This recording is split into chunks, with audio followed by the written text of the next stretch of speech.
Mais le monde, ils veulent du changement. Parce que présentement, on ne se le cachera pas, ça va pas bien. Les manifestations un peu partout dans la province des agriculteurs auront finalement porté leurs fruits. Le premier ministre hier a mentionné qu'il nous avait écoutés, qu'il nous avait entendus par rapport à cette crise agricole-là que l'on vit présentement. En Abitibi-Témiscamingue, des sommes d'argent supplémentaires seront octroyées aux producteurs affectés l'an dernier par la sécheresse. L'assurance foin, les gens étaient beaucoup en demande là-dessus. C'est que ça, oui, il y a des choses, quand je parlais des problématiques 2023, il y a des choses qui vont arriver pour répondre, entre autres, aux demandes des producteurs dans la région.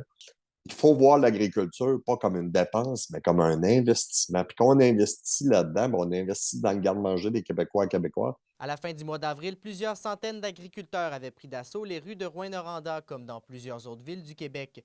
Les efforts déployés dans les dernières semaines auront permis d'envoyer un message clair au gouvernement Legault, selon Pascal Roux. Nos efforts depuis de longue date, là, je pense que ça a porté fruit, là, puis toutes les régions ont travaillé dans ce sens-là. On a un paquet de mesures que le gouvernement veut mettre en place, je pense qu'il nous a écoutés, là.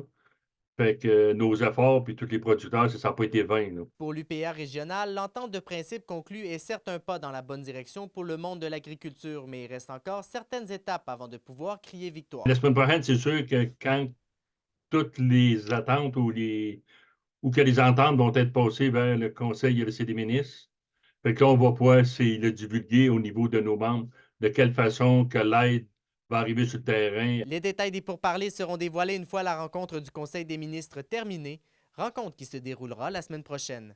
Alexis Dumont pour RNC Nouvelles.